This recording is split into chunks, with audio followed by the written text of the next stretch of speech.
Hey, Mark. A new neighborhood is a chance to build a new life. He was the guy who, you want to live next to. He was just a really quiet, good neighbor to have. But it's the little things What are you doing? that can tear it all apart. You're making a mess. I think there was no secret among the neighbors that you hated each other. Watch yourself. It's an ongoing battle. This is not over yet. Breaking the law. It's gotta be a constant poke. He just kept putting gas on the fire. He was enjoying putting that gas on the fire. There are bullet holes everywhere in the walls. What is wrong with you? You idiot! It's like it's never gonna end.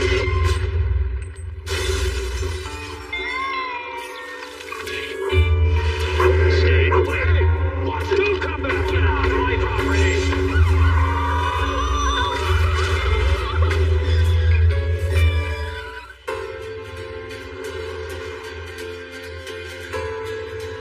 Louisville, Kentucky is the gateway to the South. It comes with all the comfort and hospitality you'd expect. Well, Louisville is actually a very booming area. We're known for Churchill Downs, which is the Kentucky Derby. I mean, I think it's a great place to grow up and raise your kids. This quiet community is particularly friendly. It's a middle-class neighborhood. Most of the neighborhood's very quiet. They don't have a lot of crime in that area. It's where David Allen calls home. Mr. Allen had lived there for several years. He was the guy who, you want to live next to. You knew his house wasn't going to look junky, ratty, or anything like that. David and his wife Sue have been married for nearly 4 decades. David is retired, and Sue does volunteer work. Mrs. Allen described him as the perfect husband. He did everything for her. He cooked, cleaned, took care of the yard, took care of her. They were very much in love. They've lived here for years, just like the Kirkmans across the way. Good morning. Ah, good morning. Sue was always very nice, but I never talked to David, really. My dad would have conversations with him just because that's how he was. He wanted to know his neighbors. Ron's looking great as ever. I do my best. There's only one thing that competes with David's affection for his wife: his beloved yard. His yard was beautiful and, picture perfect, constantly. I have never seen it uncut. I've never seen it not edged, not trimmed. His love of perfection doesn't end at his property line. He cares for the place next door, even after the widow residing there dies. I believe that what he thought was the surroundings affected the way his house looked to him. And now someone new is moving in. Mark Tatum is a jack of all trades, currently working as a driver for a blood lab. Mark was an excellent worker. He never missed a day of work that I know of. He was very, very intelligent when it came to computers and computer work and stuff like that. Mark has always dreamed of living in this neighborhood, which he knows very well. Hey, Mark. His cousin, Denny Hack, has been a local for years, Hey, Denny. along with his wife, Patricia, and their son, Adam. Growing up, we always did things together. Mark and I were just two goofy kids, always hamming and always just being goofy. Hey, listen, you ready for this? Been waiting for this for a very long time. Let's get you unpacked. All right. Hey, Adam, grab some boxes.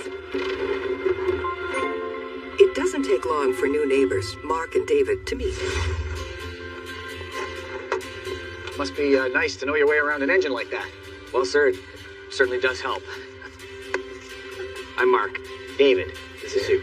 Welcome to the neighborhood. Oh, I love it here. Too bad the love won't last. You're getting it all over my property. What is wrong with you? Watch yourself.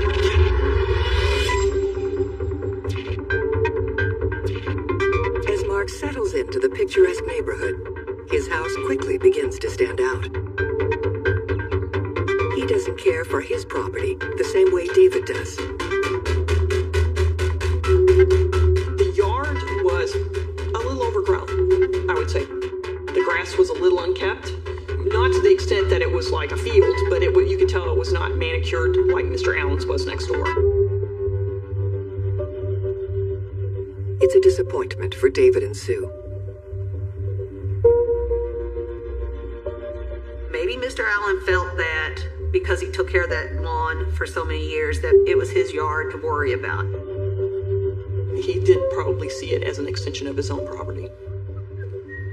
Hey, Mark. I can cut your grass for you if you like. No, sir, but thank you. It's all good. I like to do things myself. I really don't mind. David Allen had actually asked Mr. Tatum if he could mow his grass and keep the lawn clean for him. It's okay, don't worry about it. I'll get to it.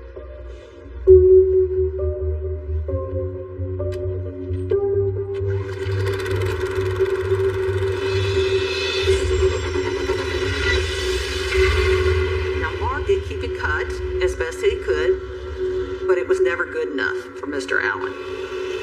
Clearly, Mark's not the perfectionist David is. Nor does he have as much free time as his neighbor.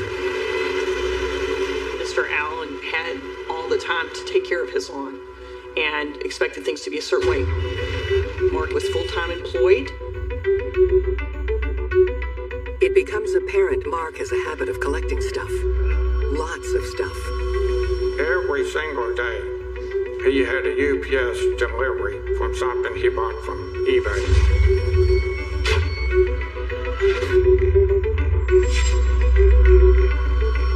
It was either this, that, but he was always busy, working on something. Mark knew how to do stuff and build stuff, especially electronic stuff. He could do anything. And just on and on it went. Now there was boxes piled up. Some of them had tools. Some of them had computer parts. It was an organized mess is what it was. David and Sue are not impressed. I think Mr. Allen probably thought to himself that it was disrespectful to him that this guy moved in and didn't bother taking care of his yard at all.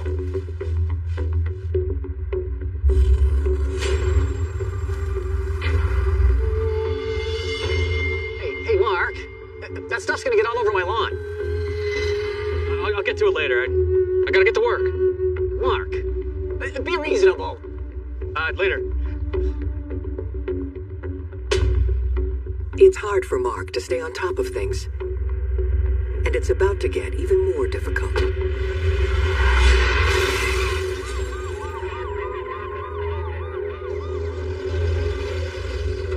Mark was in a car accident. He messed his foot up pretty bad. Mark had a brace on his foot and his ankle.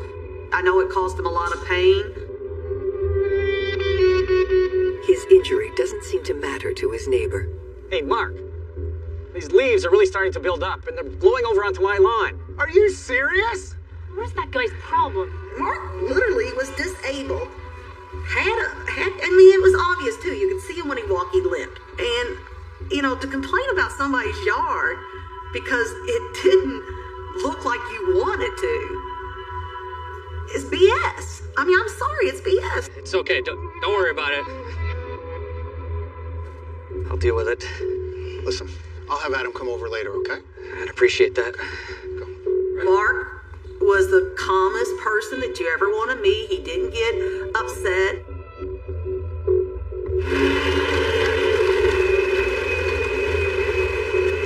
My son Adam would go over and help him cut and weed eat or whatever. But cleaning up Mark's yard ends up making a mess of David's. Hey! What are you doing? Mr. Allen came out there and started screaming at him. You're doing it wrong. You're making a mess. You're getting it all over my property. What is wrong with you? You don't want your kids to be verbally abused by an adult. You idiot! That's enough. Mark didn't like that. Why would you yell at a kid like that? Shut up!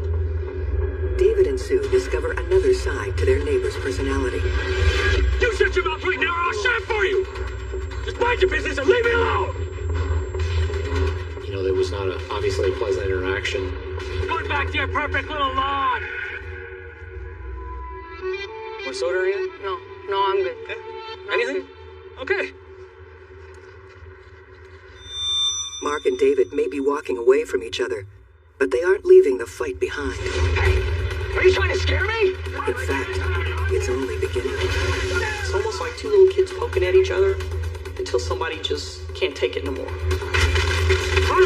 And then somebody gets hurt.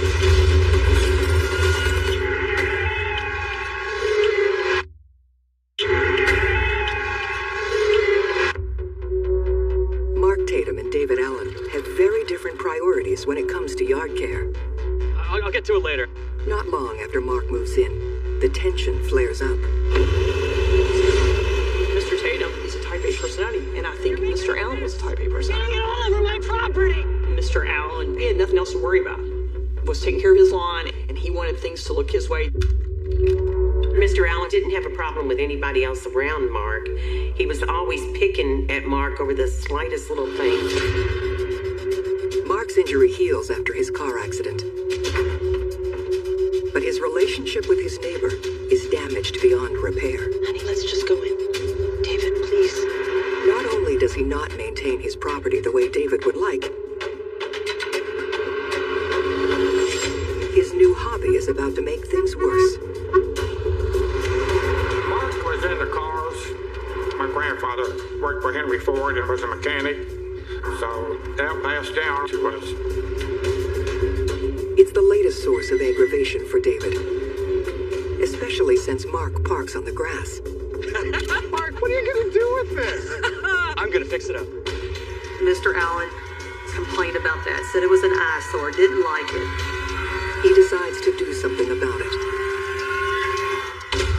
Mr. Allen started calling the city about Mark. Look, I pay my taxes. This guy is in violation of the law. Mr. Allen called about the car being back there not being on pavement and not being covered. I want you to send somebody today. The city sides with David, and Mark is handed a notice. Seriously? Just doing my job, sir. Fine. Have it your way. There's a certain code within our city that you have to meet to keep a clean, orderly place.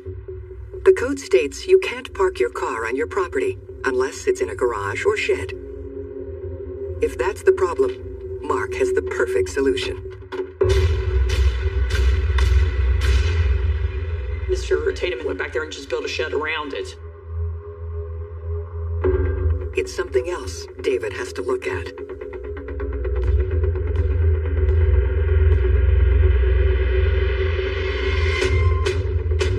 Well, then Mr. Allen didn't like the garage. Obviously, he didn't like that. And then it came to that point, I believe, that Mr. Allen just started calling building inspections. My neighbor is taunting me. I want to see an inspector. David is determined to get that shed taken down by the city. Things don't go his way. He read what the codes were, and he built the shed to standards. He followed the guidelines. Everything looks great. Good job. Mark is just getting started. Flush with victory, he puts his knowledge of the codes to good use.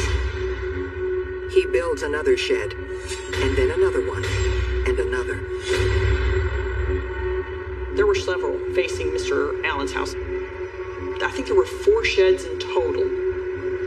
Mr. Allen was not happy with the sheds. Sue, give me the phone book. He's at it again. Again, the inspector would come out and said, okay, the sheds are in code. Again, Mark was in the right. The thing is, Mark needs these sheds to work on his car. Or rather, his cars.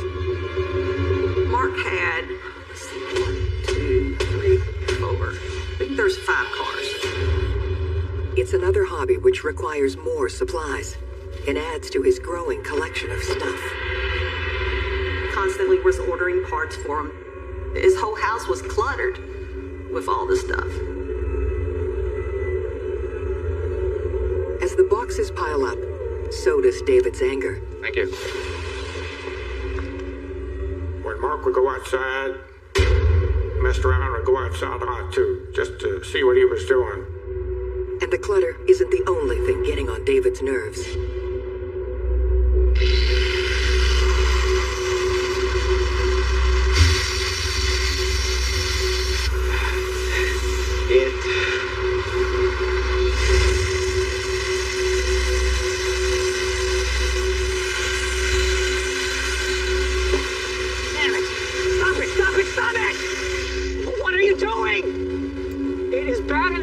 That I have to look at all this, and now I have to hear it too! And your grass is too long again, too! Mark didn't get upset. Doesn't that drive you nuts? Yeah, he's a bit of a nuisance. Kind of like a paper cut. But how many cuts can a man take?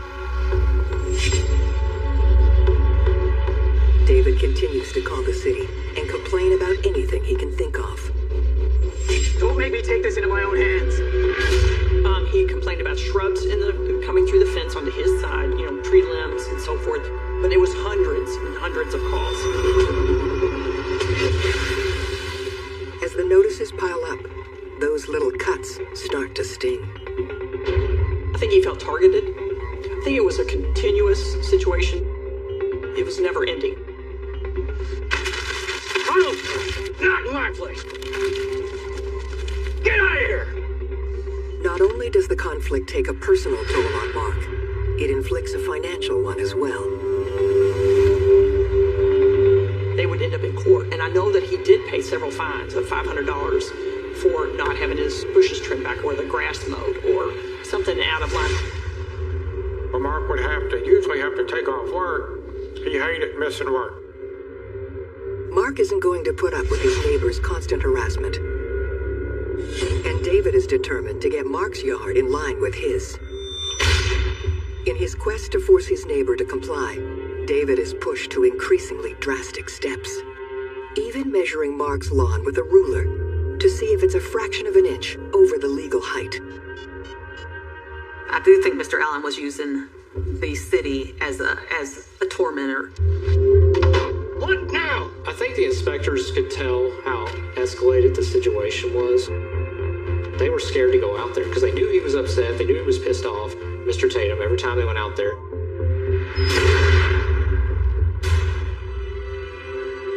Mark retreats into his home, which continues to fill up with supplies. His house was stuffed to the gills with stuff that he bought.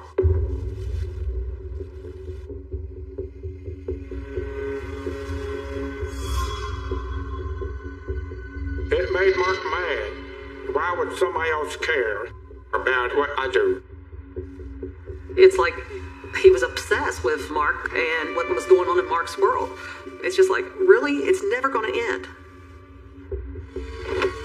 Hey, how you holding up? When we would go over to visit Mark, we would sit out in his driveway a lot. Mr. Allen would come out and stand there and listen to us.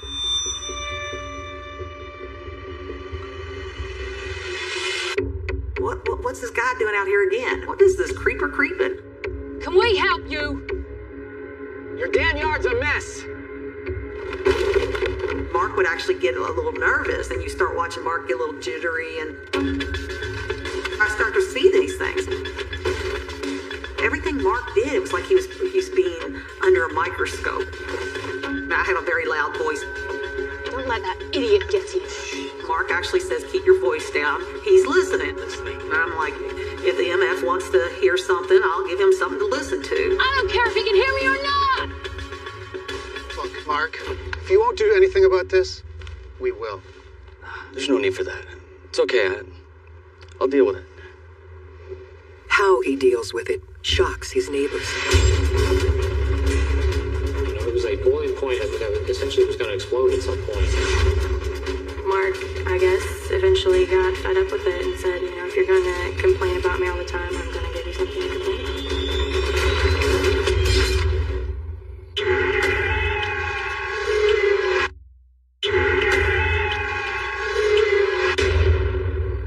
You had two neighbors that certainly downright hated one another. What are you doing? So, getting into that situation, never knowing what's going to happen, I think that's going to put fear in anybody. My neighbor's in violation of the law.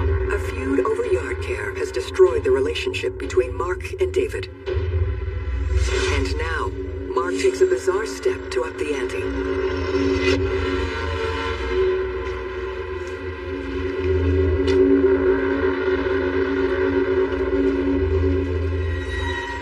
Mr. Tatum had siphoned gas out of his vehicle to pour on the grass. But Mark hasn't soaked David's lawn in gasoline. He's doused his own. What the hell are you doing? You don't like the view? Just wait. What the hell does that mean?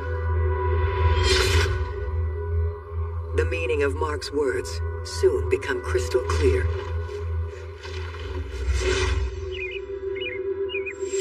The toxic chemicals from the gasoline seep into the ground and kill everything, turning his lawn into an expansive patch of death.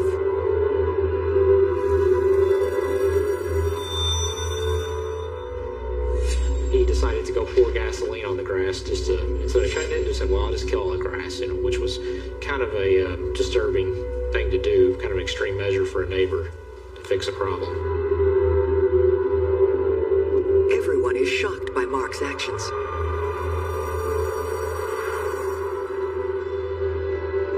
Obviously, Sue was very distraught by this. She was frustrated, didn't want to deal with it anymore.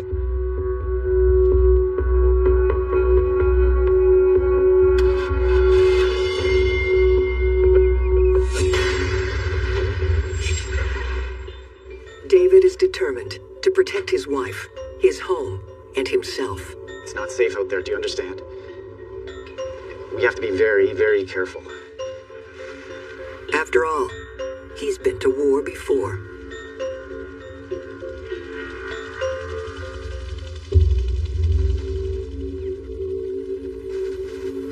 Mr. Allen was in the military. In fact, he was in Korea, and Mr. Allen had a few guns in his house.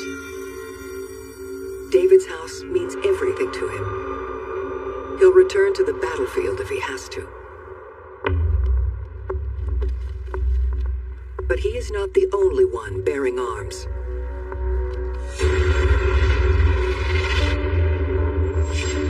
Mark has another new hobby. He's developed an interest in weapons. And like everything else in his house, the firepower begins to pile up. Mark had all kinds of guns. You couldn't step 2 feet in Mark's house and not be near a gun.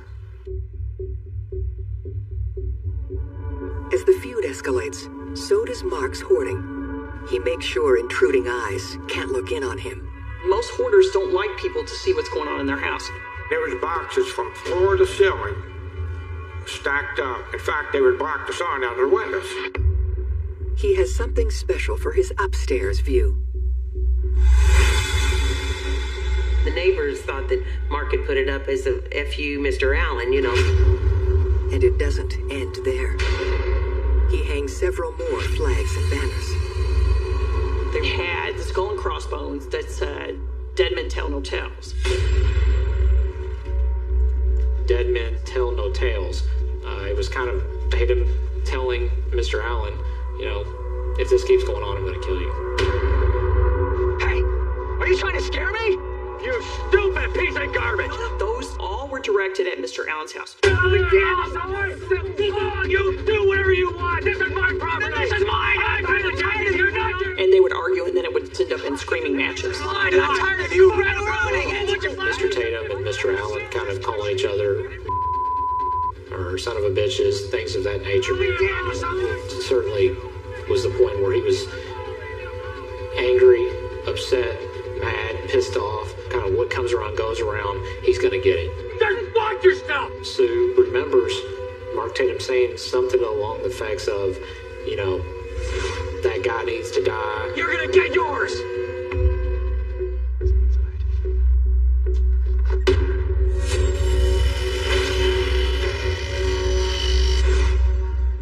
David is determined to stand his ground in the face of Mark's escalating threats. He's breaking the law! He makes another complaint to the city, but there's no law against hanging up some flags. Nonetheless, it's another stab at Mark's patience. the complaint just went on and on and on. There was just something about Mark that made Mr. Allen hate him to the point where he was bullying Mark. He was bullying Mark. He was constantly poking at Mark. The feeling is mutual. I think Mark felt like this is never going to stop. I mean, even after all this, it's not going to stop. This is not over yet!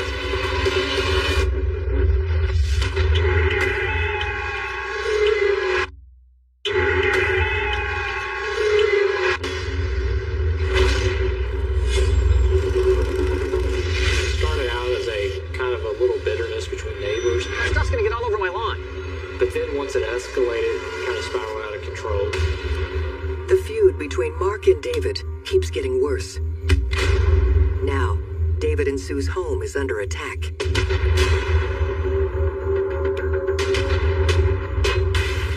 Mr. Allen's house was pelted with several BB shots, and they marked holes into his cedar shingles on the side of his house, as well as his guttering, a couple of things on his roof, and he even shot out the light fixture in front of his house.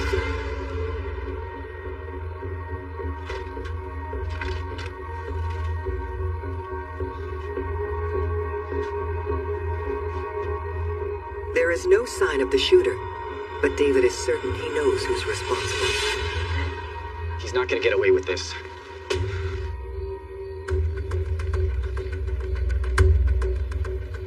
To Mr. Allen, it was clear that it came from Mr. Tatum's house. 100% clear that it came from there. David goes straight to the police. Mr. Allen went down and filed a complaint about him shooting this pellet gun at his home and doing all this damage. Mark actually got arrested at work. Now, Mark takes great pride in doing his job, and so it was a major embarrassment for Mark to be arrested at work. It was a blow to his ego, a blow to him. Mr. Tatum spent some time in jail. I think in Mr. Tatum's mind, he was believing, hey, now this guy's trying to get me not only put in jail, but to make me lose my job. Mark called me. He said, I've been arrested. Can you come down and pick me up?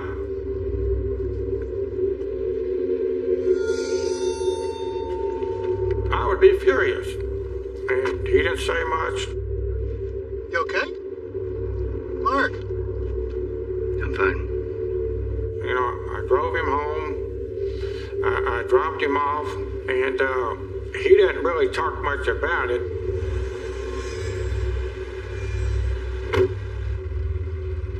And to make things more aggravating, the inspector is back on his property when he returns home. Then the inspector again was out on his property. That even with all this, another complaint came out.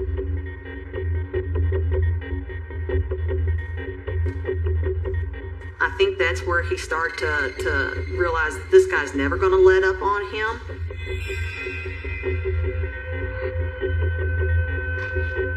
The unbearable living situation is about to get impossible, at least for Mark. While police investigate the pellet gun attack, David gets a restraining order against Mark. When you have a violent crime like that, a judge is going to issue what's called a no contact order. And essentially that means you can't be around the person. Mark is required to stay at least 150 feet away from David's house at all times. And since their houses are only 127 feet apart, that means he's not allowed to be inside his own home anymore. Not only did he get arrested or did he face jail time, he couldn't even occupy the home he was living in, that he owned.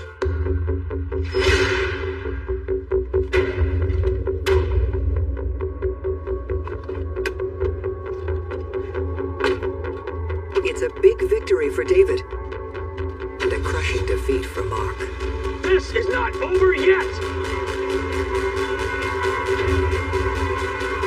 I think there was no secret among the neighbors that you hated each other.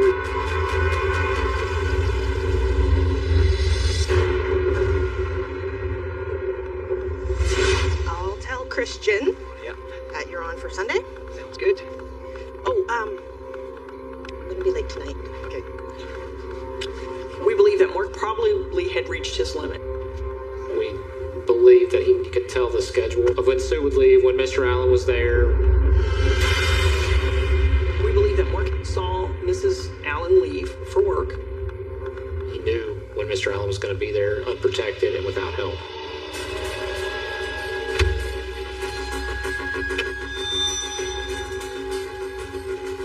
I truly believe that Mark felt that there was no ending. It's got to be a constant poke.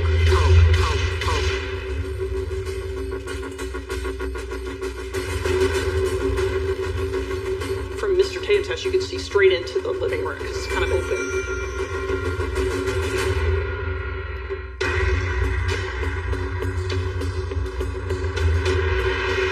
Tatum had set up in a sniper's nest, almost like a John Wilkes Booth style. He was approximately 127 feet away, so we're talking a pretty good shot.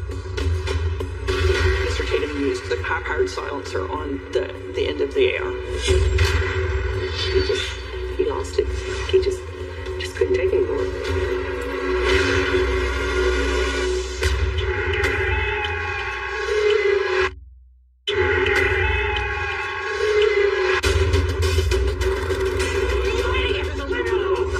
Became a very sad situation.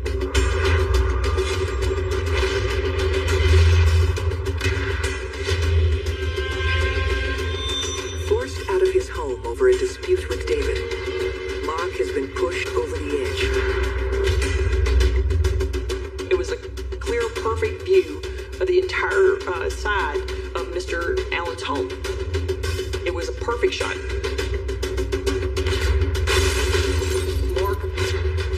Shots at him because there were at least 5 rounds into the television. Several shots through the windows. Several things had been hit. We believe at that point, once one shot came through the house, Mr. Allen is going to know exactly what's going on. We believe he started trying to move around the house to get away from it. So shots followed him through the house, and then Mr. Allen tried to run for cover to get out of there. But running into the backyard just makes him an easier target.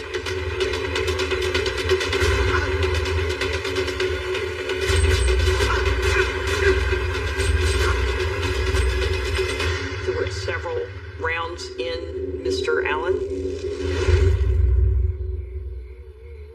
His feet were hanging outside of the doorway, the open door, and his upper torso was inside. Because Mark used a silencer, the attack goes unnoticed in the neighborhood until David's wife comes home in the early hours of the morning.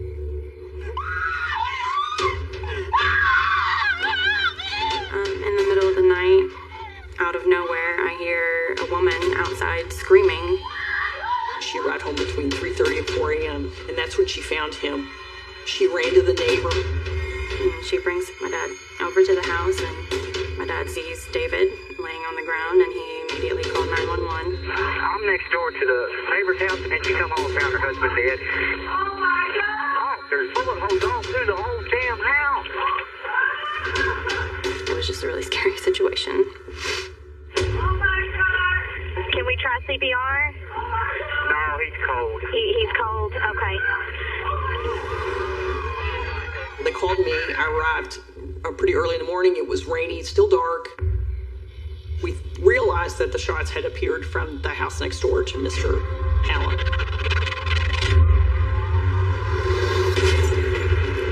The SWAT team entered Mr. Tatum's home.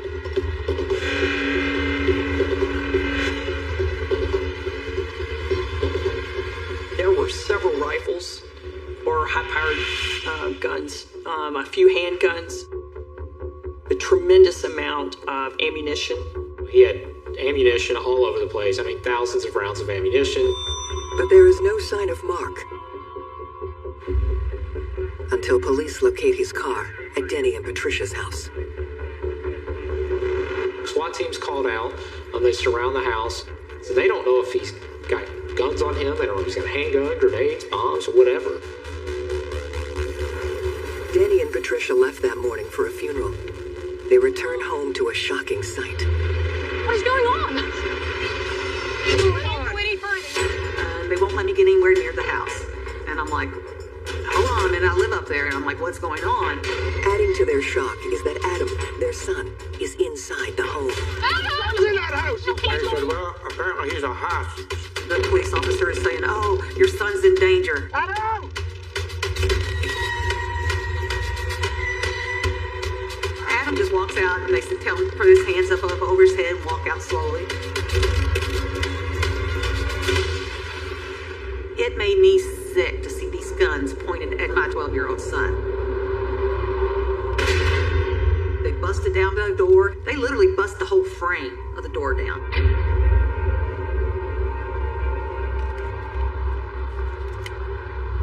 Mark was very stone-faced. He didn't say much of anything.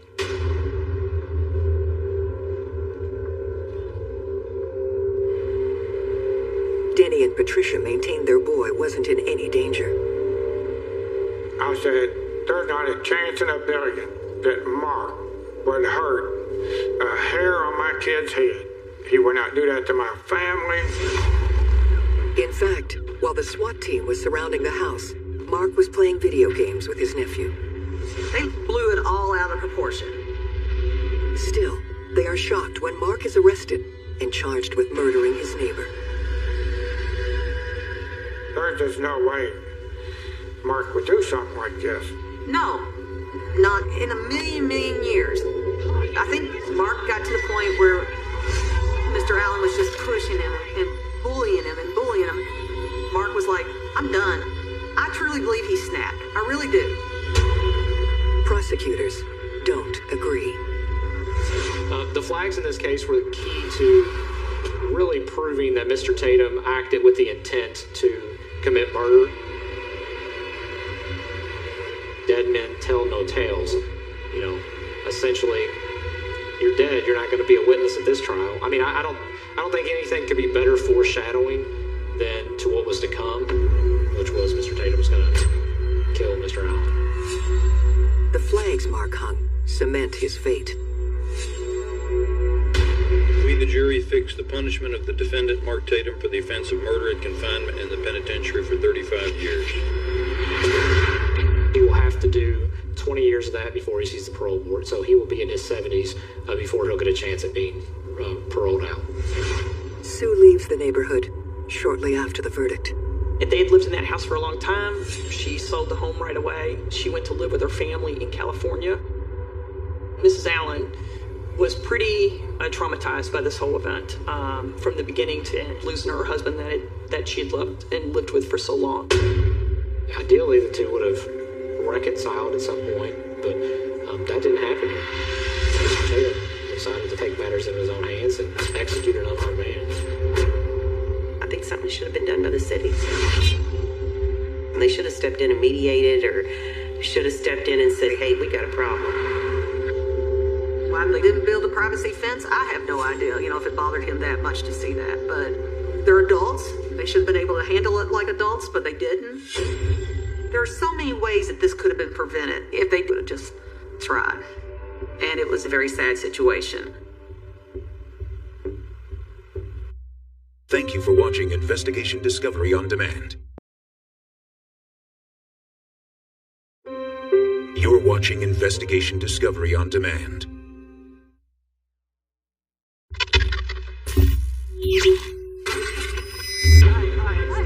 Welcome to the neighborhood. We're so excited. It's rare to find a kindred spirit who lives right next door. I thought she was going to be our friend. Cheers. Say we had a lot of fun together. You made it. Morning till night, we'd hang out. But when others get in the way, watch it. I don't think she thought about the consequences. The bond is shattered. His temper is like a fuse. Look at each and every one of you. Waiting to blow. Know exactly what you're doing. You're an animal. I was like, what the hell is that? You're insane. You never know what's going to happen next. Get the kids out of that. Make sure all the doors are locked. She took the thankful thing way too far. What? It's war now. This isn't finished yet. Bring it on.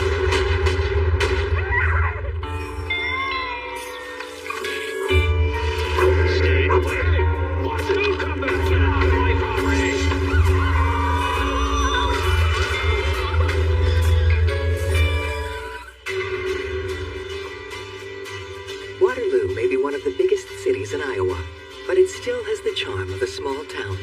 Waterloo is an average metropolitan area in part of Iowa, equidistant between Chicago and Minneapolis. This quiet suburb is a great place to raise a family. Everybody watched each other's backs. You know, if the neighbors' children were outside, you knew your neighbor was watching them. Nicole Fordyce has lived here her entire life. I grew up in Waterloo, Iowa. I grew up in the house that I am actually living in now. We've had it since 1975. So there's a lot of history there. She cares for the property the same way her mother used to. She loves that house. She lived there her whole life. It means a lot to my family.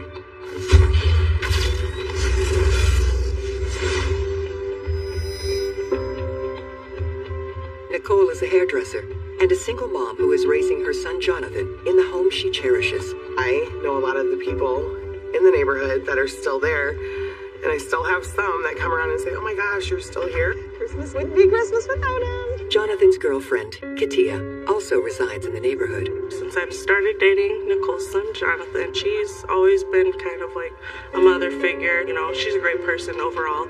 Hey, look what I found. Nicole's brother, Steve, lives just a short drive away. My brother Steve and I are very close. We have a very close family. Steve works in a manufacturing plant and has 2 kids of his own who love to visit their favorite aunt. Everybody good? Steve is a very amenable and just good-natured individual. I remember when Mom made this. Oh, my Uncle Steve, he's real cool. He's funny. He's lay low, like real chill. He's a good guy. Family means to me everything. It's very important to have a close family and a good connection. It's also important to have good people next door. That must be the new neighbors. 3, 4, okay. Okay, everybody chip in. Let's unpack. The Harringtons have just bought the house beside Nicole. Samantha is a stay-at-home mom, and Donald is a welder. That would be the best thing for the kids. You know, everybody does everything for their kids, but you could really feel it in this neighborhood. I'll take that back. When me and my 4 siblings and my mom and dad moved into the house, it was really cool. Hi. You have a beautiful home. Oh, hey, thanks. We try. Welcome to the neighborhood. Our next door neighbor has probably the most beautiful house in our whole neighborhood. The upkeep was really nice. It's a beautiful house. I'm Nicole. I'm Samantha. Nice to meet you. It's really nice to meet you, too. So welcome to the neighborhood. When the Harringtons moved in, they had kids, and I had a son. They were all about the same age. We kind of hit it off. Hey, Nicole Fordyce, she was really nice to all of us kids. And listen, if you need anything at all, please don't hesitate to ask. We're so excited. We're really excited. You're gonna love it. It was really nice. Too bad things won't stay nice for long. Hey. Oh, hey. How you making out? You know what? Not that great, really. Well, if there's anything you need, just ask. She's very bubbly and she's got a very strong personality. We kind of hit it off. The cable's not working. Kids are driving me crazy. You know what? Anytime they can come over. Not a problem. Really? Yeah, absolutely. I don't mind. That's so sweet. I thought that was pretty nice of her to do that. And she always seemed like she had it together. We're having a housewarming party tonight. You want to come by? Yeah, okay. I didn't really hang out with a whole bunch of people. Samantha was the closest one in the neighborhood. Great. And I thought she was going to be a true friend. Yet sometimes others get in the way. Sam, come on. We got tons to do. Donald was a very intimidating guy. Let's go. Come by at 8, okay? Okay.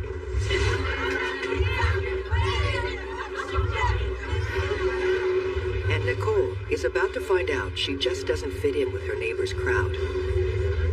Hey! You made it!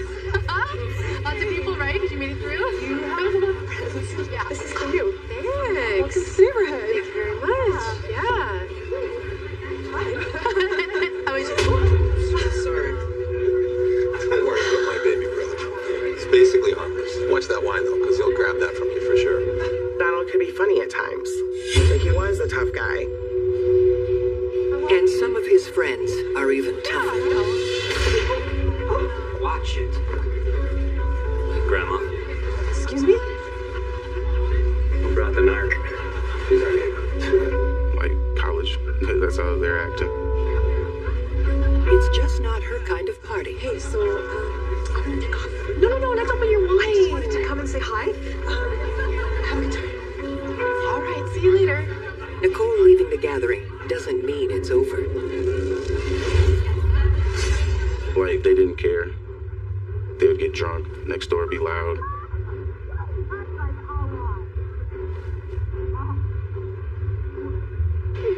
And there is more than noise to worry about. They have a lot of activity going on over there, in and out. I've had other neighbors ask me, hey, what's going on over there? I had a gut feeling, like there's something not quite right. There's something just not right. No. The party is annoying enough, but the aftermath is even worse. They didn't really take care of their yard like I took care of mine.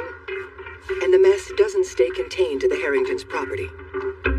We, of course, would just pick it up and throw it away, because we didn't want any problems. Hey, Samantha. It's quite a party you had last night. Yeah, it's fun. That place is a bit of a pigsty. It's just a few cups. I'm trying to keep my property clean. The Harringtons aren't too proud of their home. Yeah, it bothered my mom that didn't try to take care of their house. Mom, I can't find the orange juice. Okay, I'll be in a second.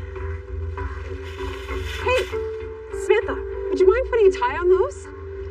The stuff's blown everywhere. She's very judgmental. I'm trying to keep my property nice. I'll do it after. I'm gonna get the kids lunch.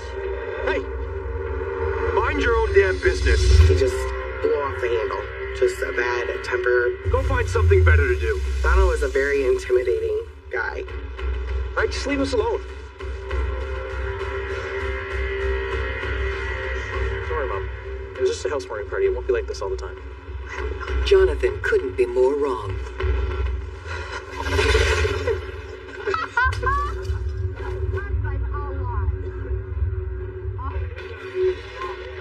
They'll get drunk and trash the house up or trash our yard up, having parties. Do it. Nicole decides it's time to send a message. I called the cops on them. Evening, officer. How are you? It's just a little party, a few friends. I will shut it down. Yeah, my word. You have a good night. You said she thought that we didn't fit into the neighborhood, but really, we were more like everybody else than she was. Oh, I can't believe she called the cops. I think she just didn't like our lifestyle. You know, she's going to make our lives a living hell. If these neighbors were hoping to be friends, it's off to a rocky start. They weren't the best neighbors to have. With the help of her brother, Nicole finds a way to make it easier to live side by side. We actually built a privacy fence all the way around our property because of the neighbors. Hey, stop that. My nephew had climbed the fence from our side of the yard. Steve got so outraged by it. What the heck you doing? Get out. Hey! No, a kid? Can't you control that kid? Come on, it's just a kid. Dustin, you okay, bud? I understand that, but that boy's wrecking my fence. He's huffing and puffing. What's your problem? What's your problem? My problem is your kid all over my fence. Why don't you keep eyeing your kid? Get your kid inside. Keep him off my fence. He's gonna destroy our fence. You just stay on your side of the fence. Stay on yours. My brother was just trying to explain to him that his son was wrecking our fence. Could he stop? He's just a kid. I understand that. And you're not. So control your own kid. My problem is your family, okay? Your crazy family. Yeah, that's my problem. Now you're talking to both of us. Now you got a problem with all of us. Donald Harrington, I believe, was roughly 6'4", about 275 to 280. Certainly with a reputation that he wasn't afraid to mix it up. You know what I would do, John? I couldn't believe it. I was like, We just knew it was going to escalate.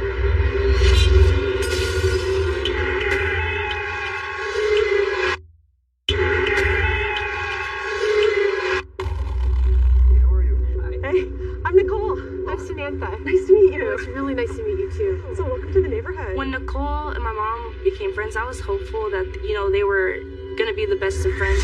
When Samantha Harrington moved in next to Nicole Fordyce, we're having a housewarming party tonight. Both women thought they'd found a new friendship. And then stuff happened. And that's when that all kind of went wrong. But Donald Harrington's buddies, watch it. Grandma. And his brother don't make it easy. My problem is your family. What made my brother-in-law snap? God, stop it! He just punched my brother. When I saw John Harrington punch my brother Steve in the jaw, I just thought, things are not right with this family. You guys are crazy! They wanted to come over and kick our ass. Brother needs to learn some manners. One thing about John and Donald, That's hilarious. very family-oriented. You come together for family, you stick up for your family. Just get me inside. You mess with my family, and that's just what happens. Just leave us alone! Off you go, Steve. Let's just punch him. Stay away from us! For what? He's just trying to talk to you. I remember my uncle's nose was bleeding and his jaw was messed up. How are we supposed to live next to people like that? I mean, just how would you feel? Horrible. Luckily for Nicole, the situation is about to change.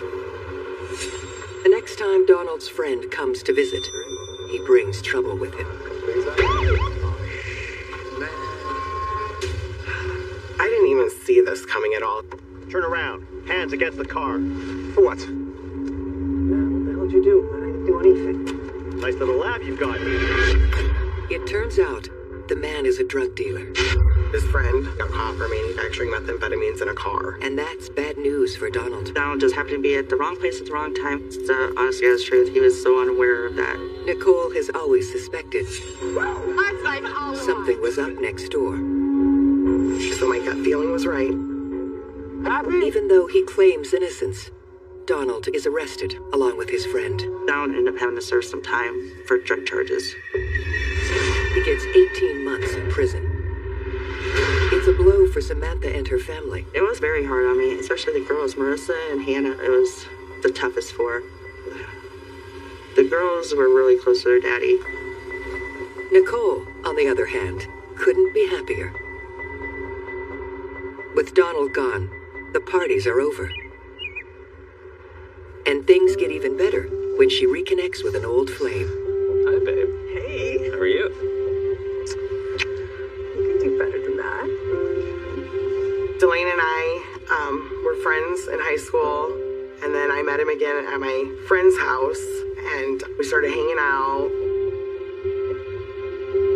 See you later, babe. As her neighbor's life improves, Samantha feels the sting of loneliness. It was hard for me because I was alone. Nicole decides it's time to extend an olive branch. Hey, Samantha. After all, Donald was the problem, not his wife. How's it going? Not good, actually. I guess I can say I felt bad when he went to prison. I felt bad for her because she was sad. Why don't you come over for a glass of wine?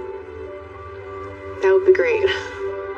Maybe now the women can embark on the friendship they hoped for in the beginning. When Donald went to prison, Sam and I hung out more and more. This is nice. I'm so glad you asked me over. I really needed a break today. That's when me and Nicole started this friendship. In no time at all, the two neighbors find what they were looking for all along. I brought it. You did? I'm telling you, it doesn't really look that good on me. I'm thinking it's gonna look amazing on you. I considered Samantha Harrington a friend. I really considered her a true friend. She'd like to go shopping, and I like going with her. It was kind of nice. I took my daughter's makeup kit. Did not. Oh yeah. Nicole treasured our friendship. So pretty. Thank you. We did have a lot of fun together. Cheers. Yeah, to things looking up, right? Absolutely. Oh, my man is here. Hang on a second. Nicole even introduces Samantha to her boyfriend. Samantha? This is Delane. Hi, Samantha. Delane, this is Samantha. Hi. Nice to meet you. With a new man and a new best friend, Nicole is riding high. What are you guys talking about? The movie I saw last week. Yeah. It was so funny. Hey, you know what? I have these amazing earrings. I have to get them. Okay, hang on. Oh, okay. But nothing lasts forever. So,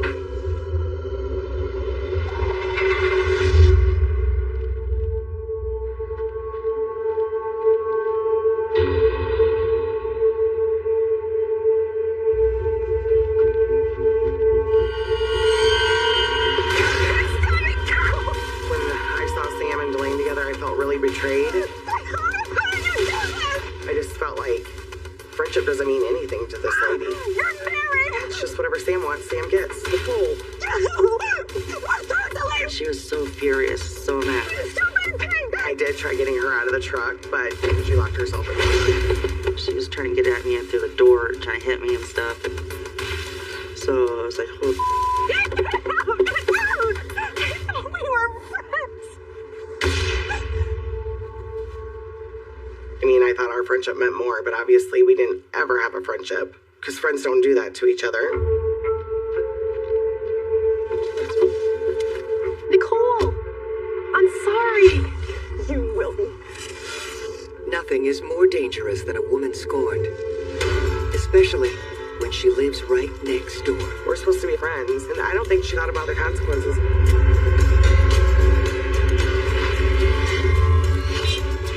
Are you insane?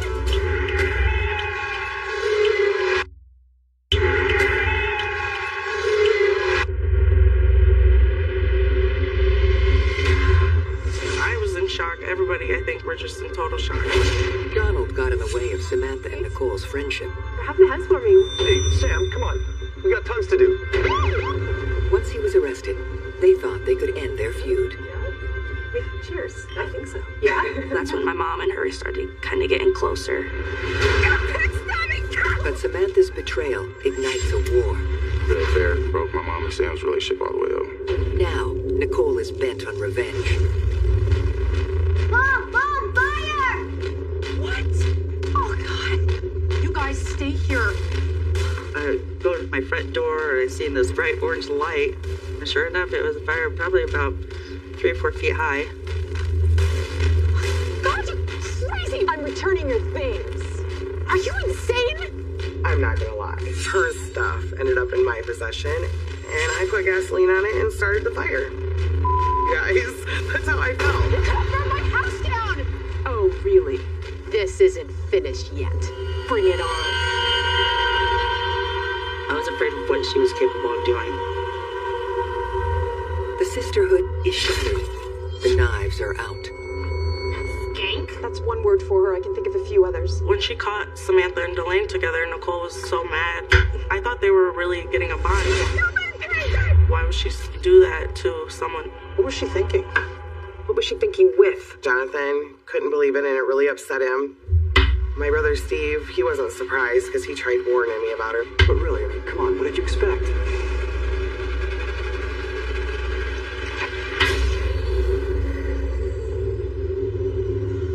The fact that Nicole and Samantha live just a few feet apart makes the tension even worse. I feel sorry for Sam's kids, having to live with a skank for a mother.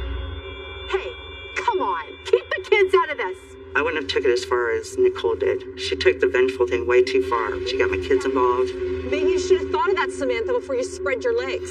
You are disgusting. I'm disgusting. You're married. Donald didn't know anything about what was going on. What would your husband have to say about this? If you're in prison and your wife is sleeping around and running around acting crazy, how would you feel when you got out? Maybe you should think about that. Nicole decides to give Delane a second chance. I forgave because we've known each other for so many years, and we have a long history together, so it's better to look past than hate somebody forever. The same does not go for her neighbor. She doesn't have any conscience. Can't forgive her for that. Because of her infidelity, Samantha realizes Nicole has the power to destroy her marriage. So the next time Donald calls, she takes a big risk. Donald? Hi. I have something that I have to tell you. Okay, go ahead. I slept with someone. What? Are you kidding me? It was just something that happened. I don't even know. I don't know how it happened, to tell you the truth. Okay. I think at that particular moment, I just fell prey to the loneliness that I was feeling. I love you. Please understand. I was married to Donald for, up to this point, for 23 years, and had been with him for 25 years. Yeah, I didn't want to be with anybody else. It just happened. It's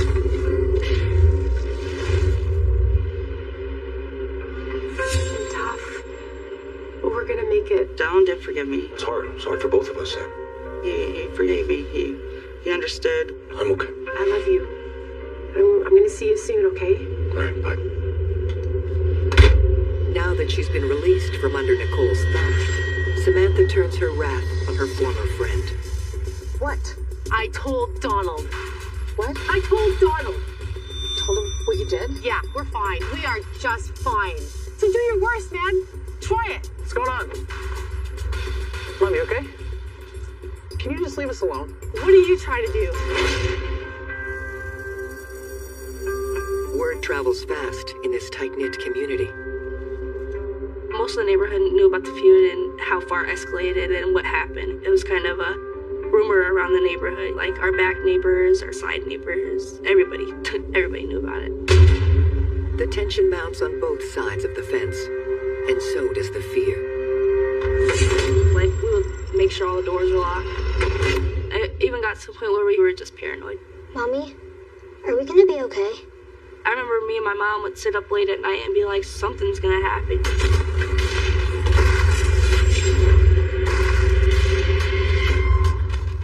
Stay here.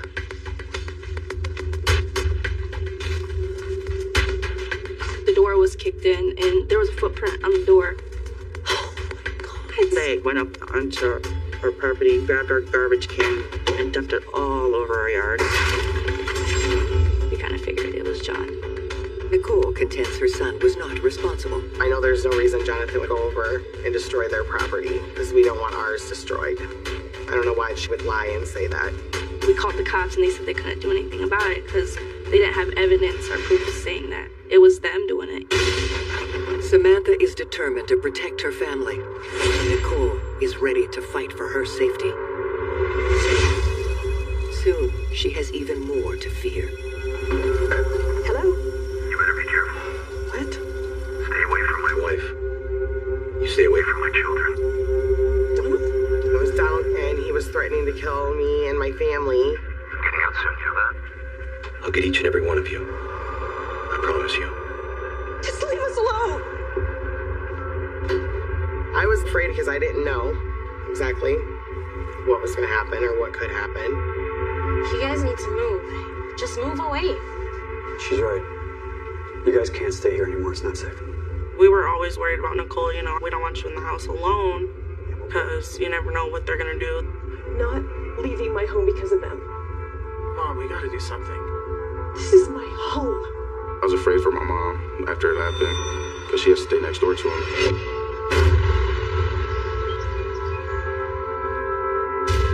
The threats keep coming. My tires got slashed. For Nicole, there is no doubt who did this. I was so angry. And she's not going to take it lying down. And so I slashed their tires. She was savage enough to do it. What? She didn't let up. She did not let up. It got me scared because that's when I became aware something was gonna happen. Despite the fear, neither woman is about to back down. Yet major complications arise for Nicole when Donald is released from prison. I warned you, Nicole. I was intimidated. Back off. Because Donald is a tough guy. I know exactly what you're doing. And just his temper, knowing his temper, you just don't know. It ends. Now. My thinking is that it was him telling him all kinds of stuff. It just made him blow. Because who else would say anything to have him just blow like that and threaten us? It was like tension building up. That's what it felt like. You're an animal! It was like war. I'm tired of your crap. Don't shoot!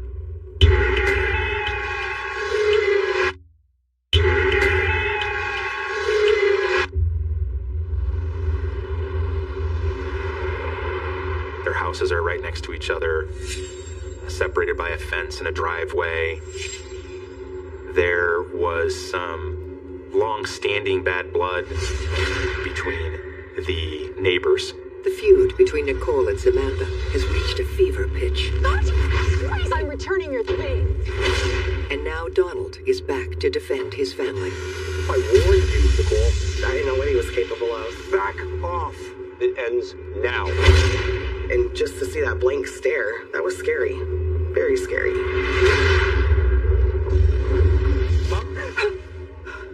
Are you okay? She wouldn't say it like she's scared, Was that Donald? but I know she is. Did he threaten you? I could tell in her actions or how she talks.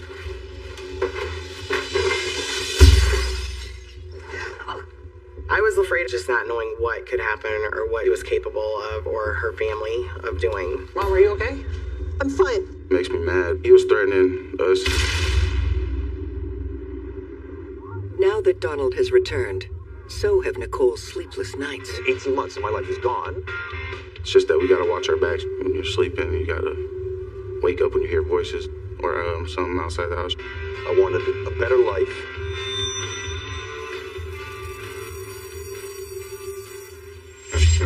Donald is thrilled to be reunited with his loved ones. When my dad got out of prison, he changed so much. He felt like he had another chance. He wanted to fresh start, get his life together.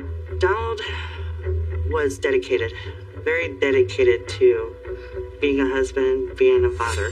Still, even though he forgives Samantha for her affair, he won't forgive his neighbor's boyfriend.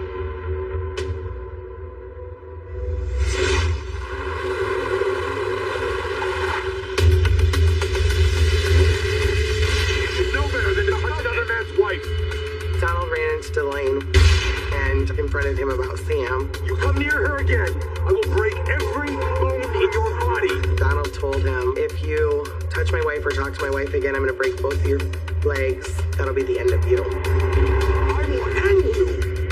You hear me? When Nicole hears of the attack, she and her family are even more on edge.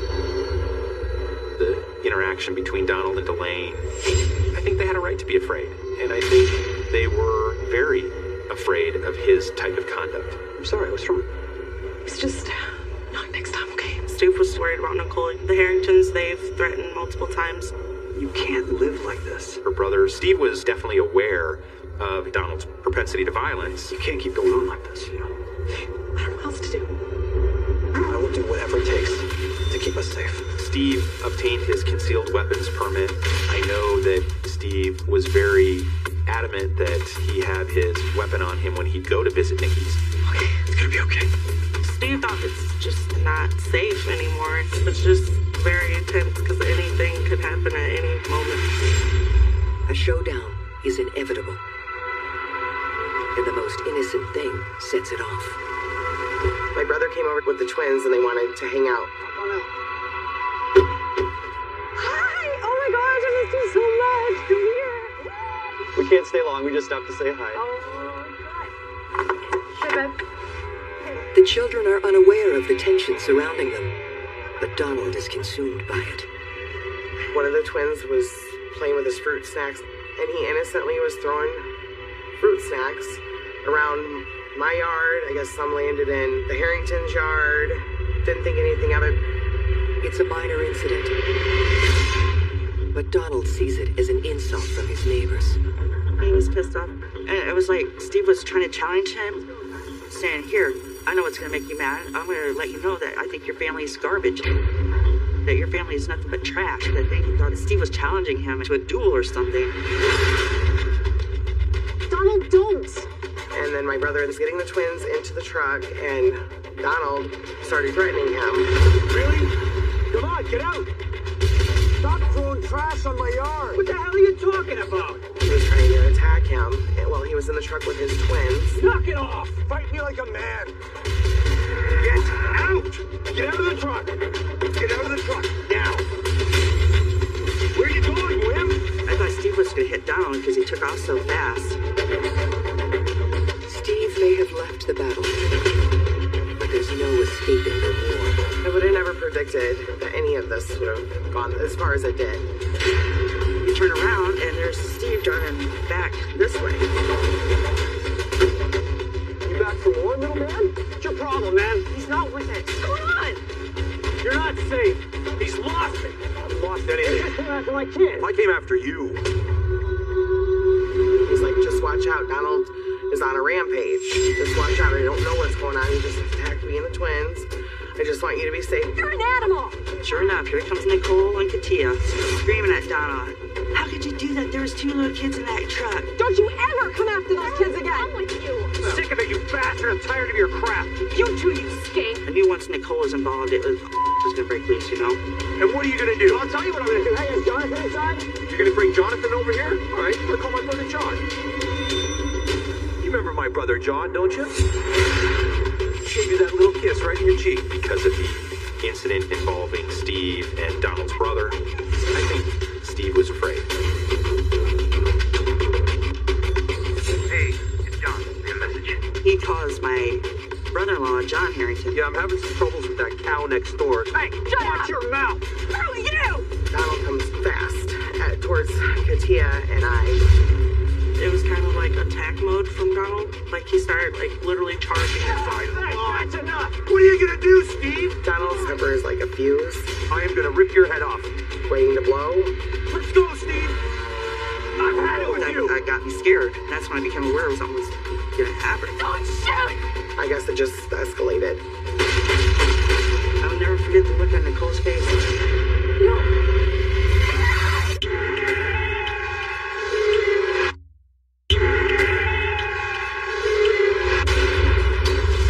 Knock it off! Fight me like a man! Things had boiled over. After Donald had already attacked my brother and his wife. That was scary. Very scary. The Harringtons and the Fordyces had been heading for this moment for a long time. Yeah, I'm having some troubles with that cow next door. Hey, watch your mouth! Get back to your side of the line! Enough! What are you gonna do, Steve? Come on! I've had it with you! When he first pulled out that gun, I got me scared. Don't shoot! Back off, Don! This ends now! And Nicole's like, so now what, Donald? What are you gonna do now? He's got a gun. Let's go, Steve! Donald's eyes were not Donald's eyes. It was like he was totally in a different zone. Use it! Let's go! Shoot! Steve is like literally terrified. I didn't know what was going to happen. Don't shoot! That shot count! Then Donald told my brother he was gonna kill him. Because I swear I'm coming over there. And so my brother had no choice. When I heard the gunshots go off, I was shocked.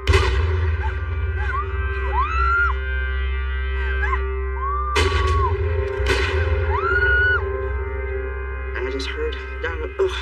That was the last thing I heard from Donald. And he fell to the ground. The look that Nicole gave me, she still had her hands on her hips, and she turned back to me and gave me this look like, now what? What? I got you back now. Donald! I didn't want to see Donald dying. I had to make myself strong enough to be by his side. Donald! Donald, oh my God! Call 911! Oh, Donald, oh my God! I was at work when I got on the phone and it was an emergency. Hello? My friend was like, your dad just got shot. What? What happened? The ambulance were right across the street from where I work. No. No. And so I heard them and I knew where they were headed.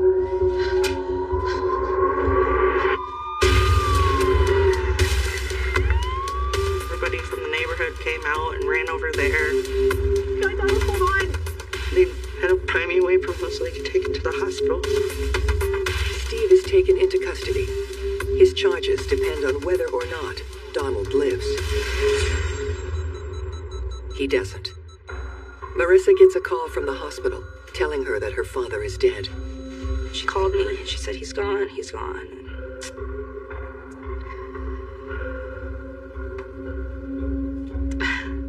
I dropped the phone. I was freaking out. I was like, I hate all you guys. And, you know, I was screaming it to them to where they can hear me. I got put in handcuffs until I calmed down. The humiliation only adds to her outrage and grief. I don't think it was right when he was gone. As investigators build their case, Steve Fordyce pleads self-defense. Steve had to have been afraid for his life because I would never see him doing something like that. And what are you gonna do? I'll tell you what I'm gonna do. Hey, is Jonathan inside? I'm gonna call my brother John. You remember him really well. After all, the confrontation was recorded.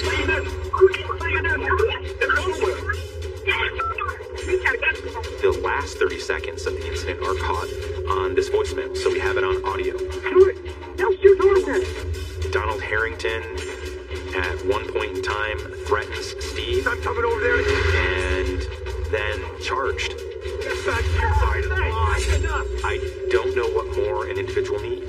then a threat to their life, and someone attempting to act upon that threat to defend themselves. Back up! I've had it with you! The jury does not agree. That verdict was voluntary manslaughter. His sentence was 10 years. It's not enough for Donald's family. I don't think it was a fair sentence for Steve Fordyce because murdered somebody in cold blood.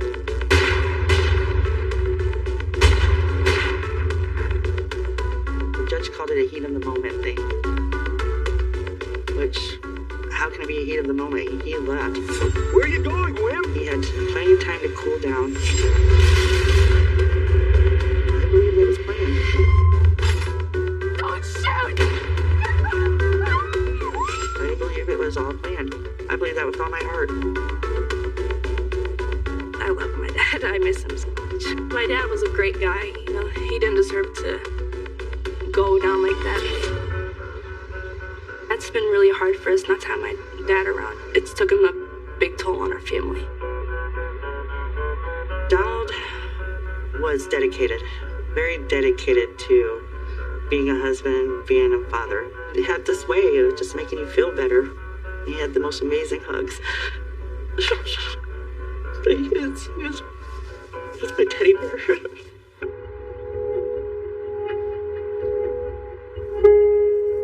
Nicole and Samantha still live side by side to this day. I never thought it would go this far. Ever. Never. None of us were the same, that's for sure. I know that it's a sad situation for both families. I can't imagine how they feel, and I know that we feel horrible. It's sad. We still have to live next door to these people.